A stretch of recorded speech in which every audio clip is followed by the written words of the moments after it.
tenant compte du rapport Mapping, tenant compte des accusations des Nations Unies, tenant compte des rapports des États-Unis d'Amérique, est-ce que la démarche de la République démocratique du Congo par son ministre de la Justice de porter plainte contre le Rwanda est une idée réaliste? Est-ce qu'elle va aboutir face au Rwanda? Maître Freddy Toumba.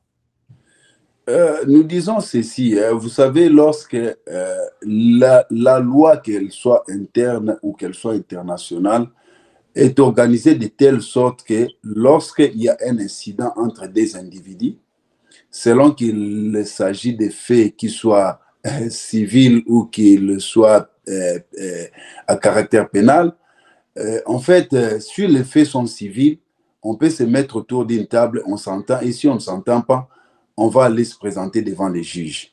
Et si les faits sont pénaux, tels qu'il y a des exactions, il y a la mort d'homme, ainsi de suite, le procureur peut se saisir de lui-même. Vous comprenez, pour sanctionner ce genre de comportement. Et sur le plan international, nous avons ce que nous appelons la Cour pénale internationale.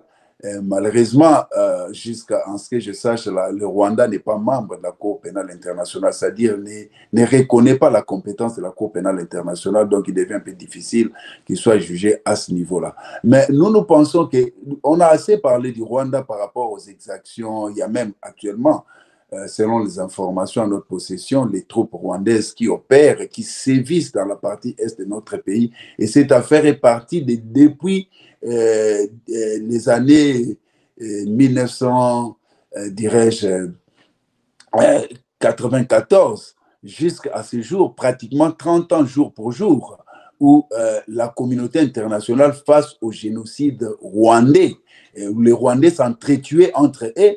Ils ont demandé à la République démocratique du Congo d'ouvrir les frontières pour sauver les mœurs. Or, c'était, je ne sais pas, une sorte de piège. Notre bonne volonté à ouvrir les frontières pour sauver les Rwandais qui étaient menacés de mort chez eux nous amène à payer les prix, les lourds tribus jusqu'à maintenant. Mais on les déplore. Nous nous battons sur le plan des fronts. Mais la bataille, là, ne peut pas se terminer seulement comme cela. Donc, il y a plusieurs fronts. Les fronts, c'est-à-dire, nous avons les militaires au fond qui se battent.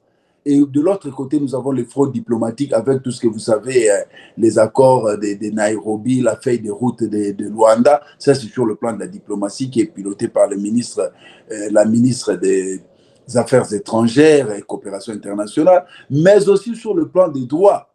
Il y a un autre front que nous pouvons utiliser et que je déplore, que je regrette même pourquoi on ne l'a pas utilisé. Je donne là l'exemple. Vous savez que les troupes rwandaises et ougandaises se sont bâties chez nous, je crois, en 1998. Ils se sont bâtis à Kisangani.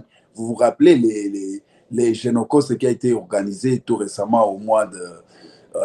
c'est même mois au début, à Kisangani. Mais la République démocratique du Congo est allée saisir la Cour pénale internationale contre et le Rwanda et l'Ouganda. Bon, le Rwanda a posé le problème de compétences comme toujours, mais l'Ouganda a été condamné et l'Ouganda paye. Vous vous imaginez si on avait croisé les bras sans que l'État, en son temps, ne puisse saisir la Cour pénale internationale, on n'aurait pas eu cette condamnation. Maintenant que l'Ouganda a été condamné, l'argent qu'il déverse à l'État congolais peut aider l'État pour indemniser toutes ces victimes parce qu'elles ont droit à être indemnisées. Il y a des personnes qui ont des pieds coupés, des mains coupées, des personnes qui sont restées avec des lésions, des traumatismes, et tous ces dommages doivent être réparés.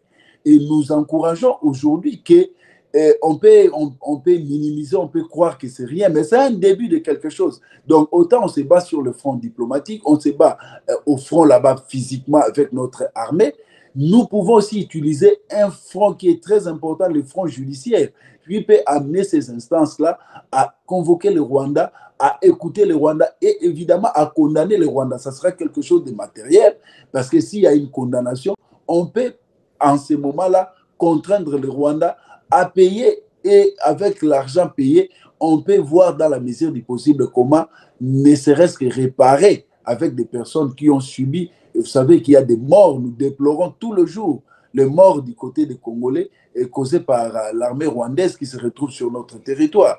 Donc nous pensons qu'il faut encourager de telles initiatives. On ne perd rien. Autant on se bat avec notre armée et les services de sécurité au fond, autant qu'on est actif sur le plan de la diplomatie, nous ne pouvons pas négliger l'aspect ou bien le front judiciaire qui est un front très important qui peut arriver à des condamnations pour des réparations de manière en reposant notre action sur le droit international. Est-ce que ce n'est pas une preuve de faiblesse devant le Rwanda à chaque fois d'attenter à des démarches tendant à se plaindre, tendant à éluder la vraie question, la défense du territoire national par l'armée congolaise? Non, je ne pense pas que c'est une faiblesse. Nous devons arriver à dire ceci. Il y a ceci.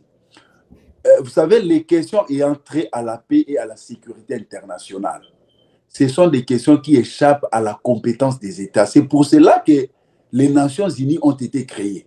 Comprenez, nous sommes partis après la Première Guerre mondiale, on a créé la Société des Nations pour éviter qu'il y ait des affres de guerre, que les États puissent s'entretuer.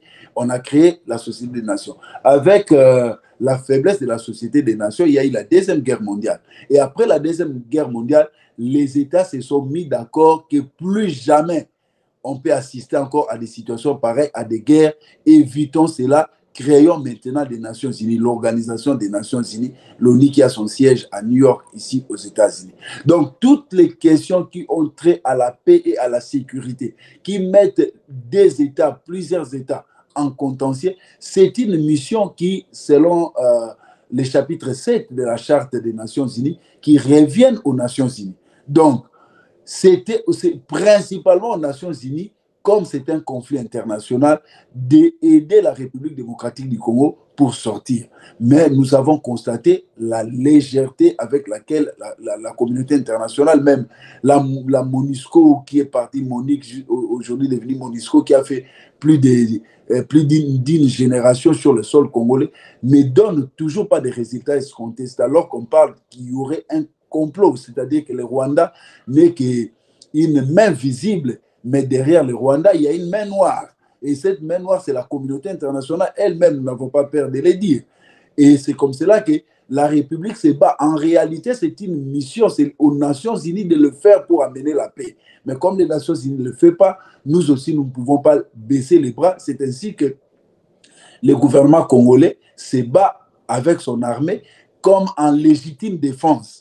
C'est une sorte de légitime défense. On ne peut pas se laisser mater. Mais évidemment, nous devons connaître la faiblesse que nous avons connue dans notre armée. Le Rwanda nous a infiltrés comment? Vous savez, on a parlé des brassages. Chaque fois qu'il y avait des petites guerres qu'ils organisaient, c'est les points de chute, c'était quoi? Les brassages, l'intégration, les mixages. Et cette situation a permis aux militaires rwandais de venir, d'intégrer notre armée et de diriger même notre armée. Et maintenant, le travail à faire, c'est le travail de désintégrer, c'est-à-dire de faire sortir ces mauvais éléments-là et pour avoir une armée forte. Ça prend le temps que ça peut prendre, mais on ne baisse pas les bras. Le peuple congolais est devant la morale et au zénith pour que nous puissions bouter l'ennemi dehors. Ça prend le temps que ça va prendre, mais comme nous disons, en dernier lieu, rappelez-vous de la prédication de pasteur Ekofo qui avait dit: même si vous marchez sur le Congo, même si vous faites tout ce que vous pouvez faire, sachez-le que même la plus petite portion que vous allez gagner, nos enfants, les enfants de nos enfants vont les récupérer. Et mais ici, nous ne parlons pas seulement de nos enfants, nous pensons qu'avec notre armée, nous allons récupérer avec l'armée, avec la détermination du peuple congolais, nous finirons par bouter dehors cet ennemi rwandais qui est avec son armée RDF en train de commettre des exactions sur notre territoire. Donc, il ne s'agit pas d'une faiblesse, c'est que sur le plan international, tout ce qui est guerre, il y a des règles de jeu. Et la République démocratique a des mains quelque peu liées. En principe, ce n'était pas à la République. La présence, les Nations Unies devraient le faire. L'OIA devrait le faire. Nous, tout ce que nous pouvons faire, c'est de la légitime défense. C'est ce que l'armée est en train de faire. Mais nous avons besoin d'une armée forte. Et cependant, malheureusement, notre armée avait été infiltrée par la présence des éléments rwandais qui l'ont dirigée. Donc, on n'avait presque pas une armée. Là, nous sommes en train et à la fois de vouloir créer une armée et à la fois de se battre. Si nous n'arrivons pas à trop gagner, c'est le problème des renseignements. Donc, nous avons une difficulté parce qu'au sein de notre armée, nous avons des infiltrés, des personnes qui communiquent. Vous pensez qu'ils sont avec vous, qu'ils travaillent pour le compte de l'armée congolaise, mais alors qu'ils travaillent pour le compte de l'armée rwandaise. Et pour le faire partir, tous ces personnes sont couvertes aussi de droits. Il faut de la démarche, il faut attraper ces personnes-là, la main dans les sacs, pour arriver à les extirper, à les sortir de l'armée, c'est-à-dire à les arrêter, à les juger et même à les condamner. Et ça prend le temps parce qu'on ne sait pas qui est l'infiltré, qui communique. Il faut un travail. Voilà pourquoi nous appelons le peuple congolais, même surtout au sein de l'armée, à l'élan du patriotisme pour dénoncer tous les mauvais éléments qu'il y a dans l'armée, comme en dehors de l'armée. Parce qu'il y a aussi nos frères congolais qui coopèrent, même des civils qui coopèrent avec ces rebelles-là, qui vont acheter des produits. Combien de fois on n'a pas arrêté des personnes avec des motos qui achètent des produits pharmaceutiques pour aller vendre, ou bien aller vendre aux rebelles pour leur donner une sorte d'appui, pas même des rebelles de forces étrangères. Donc il faut une sorte de patriotisme dans les chefs du Congolais pour que, comme un seul homme, nous puissions nous lever et bouter dehors l'ennemi rwandais.